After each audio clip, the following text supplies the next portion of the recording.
Welcome to Conversations with the Coach by Center for Peace. This is a podcast where we have candid conversations about addressing and correcting the abuse of women by men. I am your host, Coach Joy, and each week we will dive deep into the stories and the strategies and the solutions that help restore the dignity and lives of those affected by abuse. At Center for Peace, we believe in the power of education, understanding, and actionable change.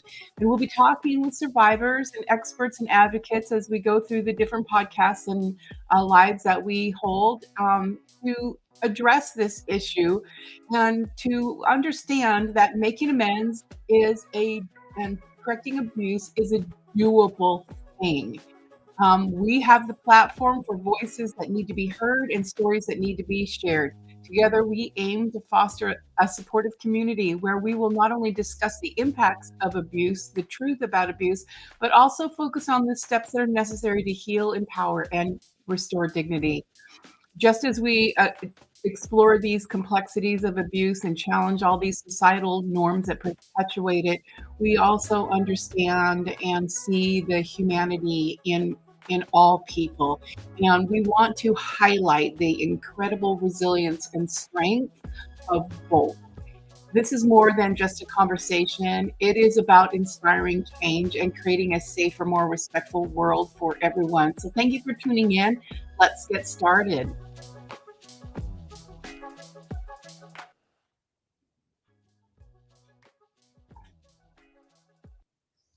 Good morning, everyone. It's time for another edition of Conversations with the Coach, and I'm Coach Joy.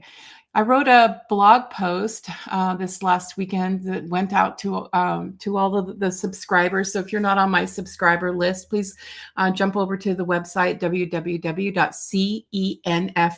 That's an abbreviation for Center for Peace, cenfp.org, and sign up to receive the weekly post that I write there. This is often science-based and psychology-based, but every once in a while I'll throw one out there that has more of a spiritual tone to it. And that's what this one was about, because I was really wanting to address marriage and address the ordinance and of marriage and what marriage really is all about, and pull that into a discussion on infidelity, abuse, and men that leave. And what I didn't talk about in that post that I want to talk about a little bit more is the leaving element and the leaving aspect of it. I unpacked marriage. I shared a few scriptures in there that were pertinent to me about what I call the hardened heart and the waxing cold and the gross darkness of the people that are on the earth right now. And you can't look at this kind of infidelity in a marriage without calling it what it actually is.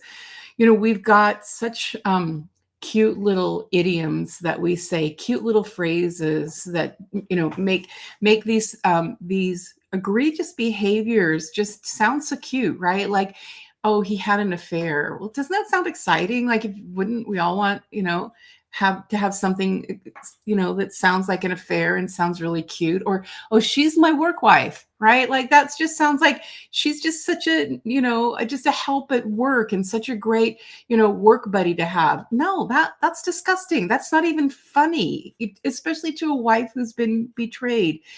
So one of the things we need to do is just really stop with all these cute little turn of phrases that we say about something that is really wrecking people.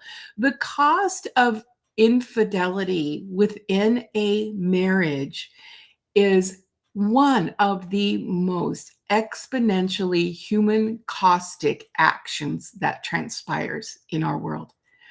And yes, it's been going on for a long time. No, it is not something new. But yes, it has been exacerbated by the industrialized porn complex and by the over sexualization of everything and everyone. I mean, you can't even look in a cookbook some days, or even a construction book some days, and see without seeing, some form of a pornographic image. Like, we just don't need this everywhere we turn and everywhere we go. But that's the way that our world is right now. And so I do call this a gross darkness. Anything that will destroy the family unit, which is the stabilizing foundational system of a society, is the family. Uh, when we're bent on destroying that, we're going to be bent on destroying each other and destroying this world that we live in. And I know that this isn't we're not all doing this, but there is a definite population. Some of us victims and wives and warriors are doing everything within our power to try to save these relationships, at a great cost to us, because to try to absorb the costly human load of somebody's egregious crimes, such as infidelity, is no small feat. And it's appalling when men say to me, "Oh, I just want everything to get back to normal." Buddy, there's no normal. You wrecked normal, and there isn't going to be normal as long as you have committed these relationship crimes. And they are crimes. They're crimes against a marriage and crimes against promises. They're crimes against the human being that you said you loved and married. No, there's not going to be normal. If you wanted normal, you should have done the adult right thing in the first place to create your normal. You create an abnormal condition and then expect her to not be mad about it, not be upset about it. You expect her not to, bring it up in discussions. If you give a lame apology and say you're sorry, it was only a mistake. Some of the most egregious things come out of a perpetrator's mouth when he's been found out, discovered, when there's been a disclosure. And this problem only exacerbates by the way that we handle it with one another. But before I get, too far out into the weeds, let me circle back around and talk about, when men are violating a marriage contract, right? They're violating a covenant. They're violating one of the most significant promises human beings make to one another as a promise of marriage. It is a promise of fidelity. Unless you entered that marriage with a open agreement and understanding that yeah, you're in this marriage to support each other financially, but your sexual behavior is going to be open, loose, wherever you want to do it and however you want to do it. That, unless you actually have that kind of an arrangement in your marriage, you have maybe entered into an arrangement without consent. So you started the relationship deceiving, lying about it, and creating a secret life for yourself that chances are high your partner did not consent to. So there's no consent in a relationship like this when there's hidden secret sexual behavior. There will not be consent to that. Most of my clients that I've talked to have been very clear that they have had discussions about pornography use, and that it was a deal breaker for them. And so, what do men do? They hide it. They keep it secret, and when they're finally found out, they're angry about it, um, which is such an interesting twist on this situation. Why are you angry because you got busted for doing something you knew you shouldn't do? You kept it secret because you knew you shouldn't do it, and you don't want her to get mad at you. Let's think about that one for a minute. So, you've entered into basically a contract, and you entered into it with deception. Speaking to the men here, and then proceeded to lie, and continue, in whatever pattern, whatever, outcome or action that's your personal preference. And sometimes do this for years, while your wife is having babies, while she's raising children, while she's trying to navigate you and whatever difficulty you bring into the marriage, while she's trying to, build a home and build a life with you, all while you are basically exploiting her and exploiting all the goodwill and the good works and the effort. You may be controlling her financially, maybe controlling her moves and her ability to really function because you control the finances. Maybe this is a strong religious marriage, and there's a lot of religious or spiritual control, a lot of expectation on her because of religious constructs that are, have become issues of abuse within the relationship. Um, there's lots of other ways that abuse happens and continues in the marriage, and a lot of times the wife is blamed for any time she tries to talk to you, anytime she brings up a concern, um, and oftentimes on the flip side of that, the man will have very small grievances that he airs, and will accuse her of being unwilling to hear his feelings, or being unwilling that his feelings don't matter in the marriage, that only her feelings matter in the marriage. These things are not true. Feelings are, I feel bad about this, I'm having a hard time dealing with this really difficult client at work, or I'm having a really hard time with the loss of a sibling or a parent. Those are feelings. A grievance about something you don't like that somebody else is doing, those aren't feelings, those are complaints. And those two things get handled differently. But in an abusive relationship, usually with a man who's engaged in some infidelity, some of that kind of interdynamic relational things are going to come out sideways in relationships like this, making it even much more difficult to be in these relationships and to continue to try to raise healthy, strong children, to continue to be able to have a relationship dynamic in the home where it looks like the parents are united and working together. That can't happen when all these other side things are going on in a relationship. But what happens eventually when we get to the point where when the wife has gotten to a point where she's saying, okay, enough is enough. I've been cheated on for a long time now, and we need to do something about it. You need to make a choice. And he just bolts just like that. Won't have a discussion about it, won't talk about it. He'd rather leave than face the music. That kind of a condition destroys people. It destroys people. And what that says of the man is that my right to exploit is greater than your right to truth and safety, and and working on what we built.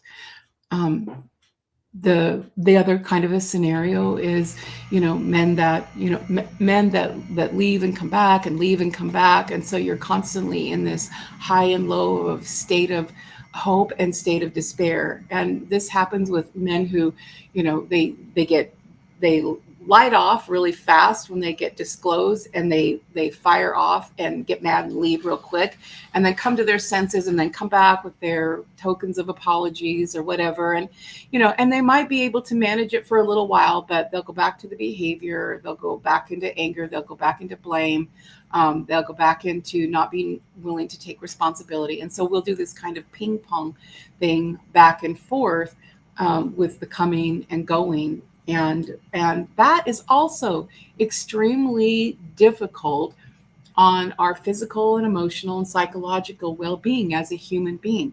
These kinds of behaviors, however they work out, however men leave or come and go, are so expensive to our body and our mind and our mental and physical well-being.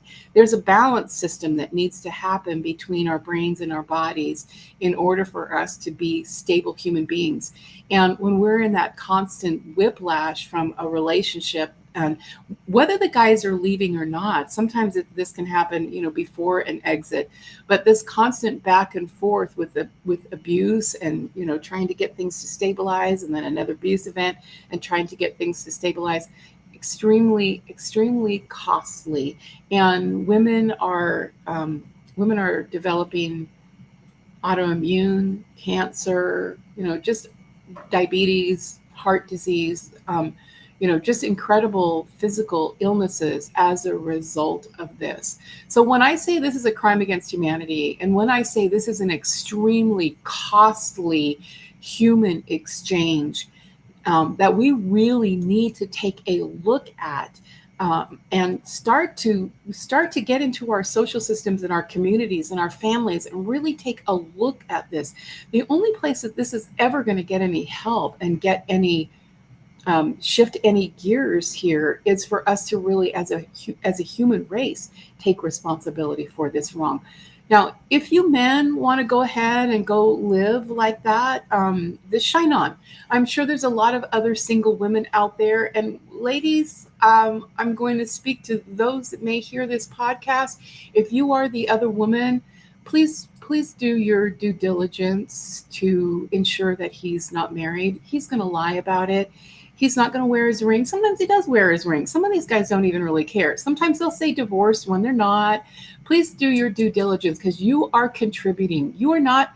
You may be you may be exploited in the beginning, and there's a form of entrapment that may happen to you. But do your due diligence. Check him out. There are ways to check out people, men, all over the place. There's Facebook groups that talk, that women will share who the cheaters are and the guys that are still married. There are so many places that we can do our due diligence. If you've been that other woman and caught unawares, my heart is here for you. Center for Peace is here for you. If you are the wife of somebody who's been a serial cheater, whether it's digital or in person, it doesn't matter. Infidelity is infidelity. How it gets acted out is not the problem right here. It's the act itself. It's not the way that it occurs, but the action itself and what it is doing to the wife and to the children in that relationship. So we can make changes as a social community in our churches by holding men accountable. Men who've committed these crimes in the past and who have worked to repair them, you are probably some of the best options for help. But we've got to be willing to say, hey, I'm a convicted felon here in this regard. I destroyed a home. I destroyed a relationship. It took me a while. We need to be willing to be honest with ourselves about what we're doing in order for this to affect any change. Grace and forgiveness are part of who we are as human beings. I think that that's not the question. That there's plenty of grace, there's plenty of forgiveness. We just need to call this what it is. These weren't mistakes. These were deliberate choices. You need to be able to hold yourself accountable to the harm you caused and work with her, walking through the pain, because you didn't just step on her foot. You didn't wreck the family car. You didn't, burn something up. You wrecked a human being. And because you wreck a human being, you need to be responsible for the long-term collateral damage, because it takes time to triage and heal from that kind of pain. Wherever you are in this human story, Center for Peace has a place to work with you.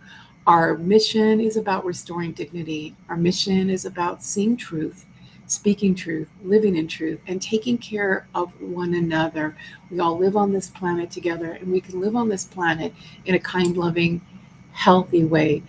And I repeat again the quote from one of my favorite authors and speakers, Valerie Hudson, that there will never be peace in this world until there's peace between men and women.